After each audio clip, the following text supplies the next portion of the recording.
Welcome to पुष्पांजलि Sanskrit classes. आज का विषय आपका व्याकरण से है संज्ञा प्रकरणम। तो संज्ञा प्रकरणम में आपके 14 सूत्र दिए गए हैं। 14 सूत्रों को महेश्वर सूत्रों के नाम से जानते हैं। तो ये 14 सूत्र हैं जो 14 सूत्र हैं ये हैं महेश्वर सूत्र। महेश्वर सूत्रों के नाम से इसलिए जाना जाता है क्योंकि इनकी रचना शिव ने की थी। तो जब शिव ने अपना डमरू बजाया था तो ये 14 सूत्र निकले थे उनमें से, तो जिनसे पतंजलि ने या पाणिनि ने ग्रामर की रचना की, संस्कृत व्याकरण की रचना की है। तो पहला जो है आपका आई ऊंग, दूसरा है री लिरिक, तीसरा ए ओंग ए ओच, ए से लेकर ओच तक, आई ऊंग से लेकर ए ओच तक इन्हें अण प्रत्याहार कहते हैं। ए से लेकर ओंग तक, ए से अण बन गया, पूर्व का ए और अंतिम का अण है तो ये बन गया अण, तो इन्हें अच प्रत्यय मतलब स्वर कहते हैं। फिर आपका हय वरट लण यम गणनम झबे घड़ धस जब गण दश खफ खफ छटत चटतव कपे शश शर हल। तो है वरट से लेकर हल तक आपके ये व्यंजन है। इन्हें व्यंजन को संस्कृत में हल कहते हैं और स्वर को अच कहते हैं। तो है वरट से लेकर हल तक ये व्यंजन है और ए से लेकर ए आई ऊंग से लेकर ए ओच तक आपके स्वर हैं। तो आगे देखो आप, ये 14, इन्हें 14 महेश्वर सूत्रों के नाम से जाना जाता है। इनकी संख्या 14 है तो इन्हें महेश्वर सूत्रों के नाम से जाना जाता है। और दूसरा इनका नाम है प्रत्याहार, इन्हें प्रत्याहार भी कहते हैं। तो प्रत्याहार का अर्थ होता है संक्षेप में कथन, मतलब कोई बात जो बड़ी होती है उसे छोटे रूप में कहना, खुलकर कहना, तो वो संक्षेप में। दूसरा प्रत्याहार का जो कथन वो अर्थ होगा संक्षेप में कथन। तो वरदराज जो हैं संस्कृत ग्रामर की जिन्होंने वो कवि हैं जो, उन्होंने प्रत्याहार की संख्या 42 बताई है और पाणिनि ने प्रत्याहार की संख्या जो इन सूत्रों से जो प्रत्याहार बनेंगे उनकी संख्या 44 बताइए। तो 14 प्रत्याहार सूत्रों से 44 प्रत्याहारों की कल्पना होती है। तो जो ये 14 सूत्र दिए गए हैं इनसे 44 प्रत्याहार सूत्रों की गणना की गई है। प्रत्याहारों की सिद्धि के लिए जब हम प्रत्याहारों को जब 44 हम प्रत्याहार बनाएंगे तो उनकी सिद्धि के लिए हमें हलंत्यम और आदिरंतेन संहिता, ये 2 सूत्र हैं। कौन कौन से? हलंत्यम और आदिरंतेन संहिता, इन सूत्रों की कई मदद लेनी पड़ती है। तो हलंत्यम और आदिरंतेन संहिता से अंतिम जो अंतिम वर्ण होता उसकी इत संज्ञक होती है। अंतिम वर्ण जैसे एग्जाम्पल आप देखो, एग्जाम्पल के तौर पर आप आई ऊंग जो लिखा हुआ है तो इस आई ऊंग में अंतिम वर्ण क्या? अण है। तो इस अणे की इत संज्ञा होगी। इस अणे में जो अणे जो दिया हो इसकी इत संज्ञा होगी। तो आदिरंतेन से क्या होगी? अंतिम वर्ण की इत संज्ञा होती है। वर्ण से अच मीन्स बताया था मैंने स्वर, और हल मीन्स बताया था व्यंजन, आदि प्रत्याहार बनाए जाते। तो मैंने आपसे कहा था कि आई ऊंग से लेकर आपके ए ओच तक क्या है? स्वर, और हय वरट से लेकर आपके हल तक क्या है? व्यंजन। तो 4 आपके दे दिए इसमें स्वर, बाकी के आपके जो बचे हुए हैं वो व्यंजन दे दिए। तो इनसे ही क्या बनाया जाता है? 44 प्रत्याहार सूत्र बनाए जाते हैं, चाहे वो प्रत्याहार सूत्र आपके स्वर के हों चाहे वो प्रत्याहार सूत्र आपके व्यंजन के हों। तो आपके स्वर और व्यंजन के आदि इन इन इन प्रत्याहार इन सूत्रों से, कौन सा सूत्र है? आदिरंतेन संहिता या इत संज्ञक सूत्र से प्रत्याहार बनाए जाते हैं। तो 44 प्रत्याहार सूत्र हो गए आपके, बनाए जाते हैं इस तरीके से। हलंत्यम सूत्र से अंतिम वर्ण की इत संज्ञा होती है। जो हलंत्यम सूत्र है ये आपको याद रखना है, ये मोस्ट इंपोर्टेंट सूत्र है हलंत्यम। तो हलंत्यम सूत्र से आदि वर्ण की, वो अंतिम वर्ण की, सॉरी, हलंत्यम सूत्र से अंतिम वर्ण की इत संज्ञा होती है। तो अंतिम वर्ण है जैसे आई ऊंग का गे है तो उसकी अंतिम वर्ण की इत संज्ञा होती है। फिर है आपका दूसरा सूत्र ए दर्शनम लोप है। जैसे शब्द है उसी के हिसाब से समझो आप। ए दर्शनम, दर्शनम मतलब जो दिखाई दे रहा है, सुनाई भी दे रहा है परंतु उसका लोप हो जाता है। तो ए दर्शनम लोप है, किसी विद्यमान वर्ण के दिखाई न देने पर, पढ़ने पर उसे या ना दिखाई देने पर न सुनने पर क्या होता है? उसे लोप कहा जाता है। ए दर्शनम मतलब दिखाई भी दे रहा है वो और सुनाई भी दे रहा है परंतु क्या हो जाता है? उसका लोप हो जाता है। लोप मतलब छिप जाता है वो, तो उसे क्या कहते हैं? ए दर्शनम लोप कहते हैं। फिर आपके ये सूत्र तस्य लोप है। तो इन सूत्रों की व्याख्या दी गई है, तो ये सूत्र आपसे पूछ लिए जाएंगे तो उनकी आपको व्याख्या देनी है। तो जैसे तस्य लोप है तो उस इत संज्ञा का लोप होता है, अभी अदृश्यम लोप था, उससे क्या होता है, लोप होता है। तो उस इत संज्ञा का लोप होता है, किसी भी वर्ण की इत संज्ञा होती है और बाद में उसका लोप होता है, तो तस्य लोप होता है। इत संज्ञा पहले तो सूत्र की उसकी, जैसे आई उंग दिया हुआ है एग्जाम्पल में, आपका आई उंग दिया हुआ है, ये सूत्र है पहला, आई उंग दिया है, तो इसमें क्या होगी, पहले इत संज्ञक होगी, फिर उसकी तस्य लोप से उसका लोप किया जाएगा। तो ये फिर है आपका सेकंड हलंत्यम सूत्रम। तो हलंत्यम सूत्र से इस प्रत्याहार सूत्र में अंतिम वर्ण की इत संज्ञा होती है, इस अंतिम वर्ण की क्या होगी, इत संज्ञा हुई है। फिर हलंत्यम सूत्र से हल सूत्र के अंतिम वर्ण की लय की इत संज्ञा की होती है। और हलंत्यम सूत्र, जो हलंत्यम सूत्र है उसमें क्या है, सप्तमी विभक्ति तत्पुरुष समास है, और जब उसकी इत संज्ञा होगी तो उसमें षष्ठी तत्पुरुष समास बन जाता है। फिर आपका आदिरंत्यन संहिता, आदिरंत आदि और अंत, सूत्र को ही समझ लो, आदि रंतेन, आदि और अंत। तो अंतिम इत संज्ञक वर्ण की, जो इत संज्ञक वर्ण कौन सा था, ज्ञ, आई उंग का ज्ञ था, तो उसमें अंतिम इत संज्ञक वर्ण के साथ साथ वर्ण के बीच में आए हुए सभी वर्णों का, जो वर्ण के कोई भी वर्ण, जो वर्ण के बीच में, जो शब्द के बीच में जो वर्ण आए हुए हैं उनका अपना ही प्रत्याहार बोधक होता, अर्थात आदि और अंतिम इत संज्ञक वर्ण मिलकर संक्षेप में रूप बनाता है। फिर है उकालो, उकालो ह्रस्व दीर्घ प्लुत है। तो उकाल छोटा ऊ हो गया, बड़ा ऊ हो गया, ठीक है, तो और ऊ, और ये आपका पुलुत, ये आपका क्या हो गया, ह्रस्व, ये दीर्घ हो गया, ये पुलुत होगा, को वह कहते हैं। इस सूत्र के अनुसार दीर्घ पुलुत, ह्रस्व, पुलुत और दीर्घ को वह कहते हैं। इनका समान रूप से उच्चारण किए जाने वाले स्वरों की संख्या आपको पहले पता है कि सबसे पहले स्वरों में ह्रस्व आता है, फिर दीर्घ आता है, फिर पुलुत।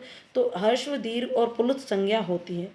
यदि ये भी मालूम है कि आपको कि यदि एक मात्रा वाले उकार को के उच्चारण काल में जितना समय लगता है, ठीक है, एक मात्रा का समय लगता है, तो वो क्या कहलाता है, आपका ह्रस्व कहलाता है।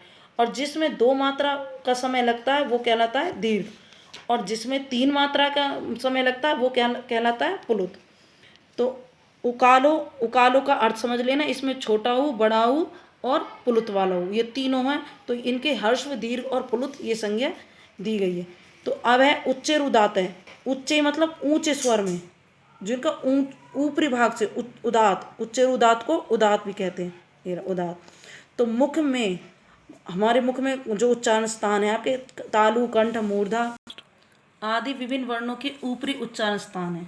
कौन कौन से ऊपरी उच्चारण, कंठ, तालु, मूर्धा, ऊपरी उच्चारण स्थान है। उन ऊपरी भागों से उच्चरित स्वरों वर्णों को उदात्त संज्ञा होती है। जो ऊपरी भाग है उनकी उदात्त संज्ञा होती है। इसमें आ और ए उदात्त स्वर कहलाते हैं। मतलब अर्थात में ये है कि जो आपके उच्चैर उदात्त में जो कंठ, तालु और मूर्धा आदि जो उच्चारण स्थान है, इनसे जो जब आप जिन वर्णों का उच्चारण करोगे तो उन्हें आप उच्चैर उदात्त कहते हैं, अर्थात उदात्त कहते हैं, दूसरा नाम है उसका उदात्त। फिर है आपका निच्चैर उदात्त, निच्चय मतलब नीचे वाला, उन्हें कहते हैं जिन वर्णों का उच्चारण करते समय नीचे ऊपरी उच्चारण स्थान है उन पर दबाव पड़ता है, तो वो कहलाते हैं आपके निच्चैर उदात्त। तो एग्जाम्पल में इन्हें कहते हैं अनुदात। एग्जाम्पल में देखो, मुख में निचले भाग, निचला भाग कौन सा, तालु आदि वर्णों के उच्चारण स्थान है। उन स्थानों के दो भाग माने गए हैं, मैं पहले भी बताया था कि दो भाग हैं उच्चारण स्थान के, तो एक उच्चई दात है, एक निच्चई दात। तो एक ऊंचा वाला भाग है, दूसरा नीचे वाला भाग। नीचे वाले भाग को निच्चेरुदात है अर्थात अनुदात कहते हैं। इनसे अच अर्थात स्वर उत्पन्न होता है। जैसे अवरांग शब्द है उसमें ए अनुदात है। फिर आपका समाहार स्वरित है, उच्चेरुदात और निच्चेरुदात अर्थात उदात और अनुदात, अर्थात उदात और अनुदात ऊपर वाला भाग और नीचे दूसरा है आपका नीचे वाला भाग। जो स्वर दोनों भागों से बोला जाता है उसे स्वरित कहते हैं, स्वरित समाहार कहते हैं। तो इस सूत्र की व्याख्या ये है। दूसरा मुख, नासिका, वचनों, अनुनासिक। मुख, नाक, ठीक है, जिन उच्चारण को करते समय मुख और नासिका की सहायता ली जाती है उन्हें अनुनासिक कहते हैं। मुख सहित नासिका से बोले जाने वाले वर्ण अनुनासिक संज्ञक होते हैं। सभी वर्णों का उच्चारण मुख से होता है, परंतु मुख के साथ साथ जो वर्ण नासिका से भी बोले जाते हैं, मुख के साथ साथ तो बोले जाते हैं परंतु नाक का भी सहारा नासिका से भी बोला जाता है, जो वर्ण उनकी अनुनासिक संज्ञा होती है। एग्जाम्पल में आपका यम गणनम, जो प्रत्येक वर्ण के 5वें वर्ण हैं, अक्षर वर्ण हैं, उनको अनुनासिक वर्ण कहते हैं, इन्हें पंचमा अक्षर भी कहा जाता है। तो फिर आपका लास्ट है तुल्याश्य प्रयत्नम स्वर्णम। तुल्याश्य मतलब जिन वर्णों का उच्चारण करने के लिए हमें प्रयत्न जो हम करते हैं उन्हें तुल्याश्य प्रयत्न स्वर्णम कहा जाता है। जैसे तालु आदि स्थान तथा अभ्यंतर प्रयत्न, ये दोनों अभ्यंतर होगा जो भीतरी के, जैसे कंठ हो गया, तो जो अभ्यंतर प्रयत्न है ये दोनों जिन वर्णों के समान हों वे परस्पर स्वर्ण संज्ञक होते हैं। एग्जाम्पल में आपका मैंने सूत्र बताया था पहले भी, एकूहे विसर्जनीय नाम है कंठ है, तो ए कवर्ग है और विसर्ग इनका उच्चारण स्थान क्या है कंठ। तो इनका प्रयत्न किया गया है, इनका उच्चारण जो कंठ का उच्चारण जो ए और कवर मतलब कैक है गए गयाण है, तो इन और है और विसर्ग इनका उच्चारण करने के लिए हमें किसका कंठ का सहारा लेना पड़ता है। ईचु यशा नाम है, तो ई चवर्ग ये और शय का उच्चारण स्थान क्या है तालु। ऋटुषा नाम री टवर्ग और शय इनका उच्चारण स्थान है मूर्धा। मूर्धा अर्थात जो मुख जो दांत का नीचले वाला हिस्सा होता है जिसे हम मसूड़े बोलते हैं, तो उसे मूर्धा कहते हैं। लिरी तवर्ग अर्थात लय और सय का उच्चारण स्थान क्या है दंत। उपपद्यमानीय मतलब ऊ पवर्ग को क्या का उच्चारण स्थान ओष्ठ है। फिर अंत में जो आपका है वर्ण के प्रत्येक वर्ण का 5वां अक्षर यम गण नम का उच्चारण स्थान नासिका, मुख नासिका है, तो मुख और नासिका ये वर्णों के उच्चारण स्थान है। आपके जो ये संज्ञा सूत्र मैंने दिए इसमें लिखे हुए हैं, तो आप इनसे भी इन्हें समझ सकते हो। जैसे इत संज्ञक सूत्र है, तो इत संज्ञक सूत्र है आपका हलंत्यम। अगर बोलेंगे कि किसी वर्ण की इत संज्ञा होती है, जैसे अई ऊं में बताया था मैंने अंतिम वर्ण की इत संज्ञा हुई है, तो उसका सूत्र है हलंत्यम। फिर है लोप संज्ञा सूत्र कौन सा, ए दर्शनम लोप है। लोप संज्ञा सूत्र पूछा जाता है तो ए दर्शनम लोप है, लोप संज्ञा सूत्र है। फिर है आपका प्रत्याहार संज्ञा, प्रत्याहार संज्ञा सूत्र कौन सा, आदि रंतेन सहेता। फिर है हर्षव दीर्घ पुलुत संज्ञा, ये इनका जैसे पहले नंबर पे हर्षव आ गया, फिर दीर्घ पुलुत है, तो इनका सूत्र कौन सा, उकालो हर्षव दीर्घ पुलुत है। ठीक है, ये इनका हर्षव दीर्घ पुलुत का संज्ञा का सूत्र है। फिर है उदात संज्ञा का सूत्र कौन सा, उच्चेर उदात है। अनुदात संज्ञा का सूत्र है निच्चेर उदात है। और स्वरित संज्ञा का सूत्र है समाहार स्वरित है। अनुनासिक संज्ञा का सूत्र है मुख नासिका वचनो अनुनासिक है। स्वर्ण संज्ञा का सूत्र है तुल्लाश्य प्रयत्नम स्वर्णम। स्वर्ण ग्राहक ये इतना इंपॉर्टेंट नहीं है आपका, ये देखो संहिता संज्ञा का सूत्र है पर सन्निकर्ष संहिता। संयोग संज्ञा का सूत्र है हलो अनंतरस्य संयोग है। पद संज्ञा का सुप्तिगंतम पदम ये आपके, और वृद्धि संज्ञा का सूत्र है वृद्धि राधेच, ये आप उसमें संधि में करवाए थे, तो आपके ये मोस्ट इंपॉर्टेंट सूत्र हैं, इन्हें भी आप इस तरीके से भी याद कर सकते हैं। अब आपके उच्चारण जो स्थान है उसमें तुल्याश्य प्रयत्नम स्वर्णम जो सूत्र आया था उसके अनुसार उच्चारण स्थान दिए गए हैं। जैसे कंठ है तो कंठ का उच्चारण स्थान आपका ए आ, छोटा है और बड़ा, कवर्ग और है, कवर्ग है और विसर्ग इनका उच्चारण स्थान कंठ है। फिर है आपका तालु, तालु जो ई छोटी बड़ी चवर्ग, चवर्ग मतलब छः जज है, ये और शय का उच्चारण स्थान क्या है तालु। री चाहे वो छोटी री हो या बड़ी री हो, तवर्ग टैठेडड़ है और रे शय का उच्चारण स्थान मूर्धा है। लिरी तवर्ग ले से का उच्चारण स्थान दंत है। ऊ छोटा ऊ बड़ा ऊ, पवर्ग पे फे का उपपाद्यमान का उच्चारण स्थान ओष्ठ है। यमगणनम नासिका और अनुस्वार का उच्चारण स्थान नासिका है। और ए आई का उच्चारण स्थान ये बिल्कुल अलग है, इन पर विशेष तौर पर ध्यान देना। ए आई का उच्चारण स्थान कंठ तालु है। ओ औ का उच्चारण स्थान कंठोष्ठ है। व का उच्चारण स्थान कंठ दंतोष्ठ, दांत, दंत मीन्स होता है दांत, ओष्ठ मीन्स होठ, दांत और होष्ठ, अकेला ओष्ठ, अकेला व है जिसका उच्चारण स्थान दांत और ओष्ठ होठ है। ठीक है, फिर है आपका जीवा मूल्य है। जीवा मूल्य आपका ये इतना इम्पोर्टेंट नहीं है, फिर भी आप देख लो कै और खे। और अनुस्वार कंठ नासिका अनुनासिका इनका उच्चारण स्थान नहीं है, इसका नय और वो नासिका है। आगे आप जो आभ्यंतर प्रयत्न हैं वो 5 बताए गए, जिसमें कै से मैं तक हिंदी में जिन्हें बोलते हैं आप स्पर्श व्यंजन, तो संस्कृत में बोलते हैं उसे सपृष्ठ व्यंजन। संस्कृत में सपृष्ठ और हिंदी में स्पर्श व्यंजन। कैसे मैं तक सपृष्ठ व्यंजन होते हैं।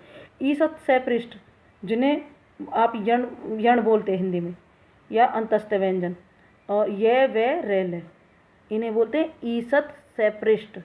यह व रेल को ईसत सपृष्ठ बोलते हैं और हिंदी में अंतस्थ व्यंजन।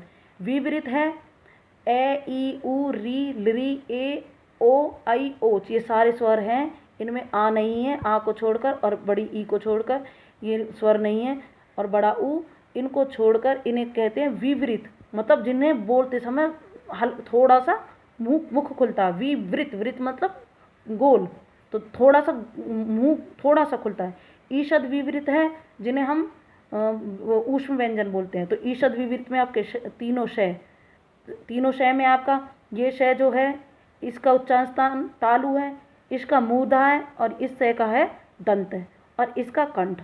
तो इसे बोलते हैं सल, संस्कृत में सल है, ऊष्म व्यंजन हिंदी में, और इसे बोलते हैं ईषद विवृत। संवृत में सिर्फ अकेला आपका ए आता है, ए के अंतर्गत संवृत व्यंजन आते हैं। अगर ये आपको ये वीडियो अच्छी लगी हो तो प्लीज़ इसे लाइक, सब्सक्राइब और शेयर कीजिए, ताकि आगे बच्चों को भी पढ़ने का मौका मिल सके।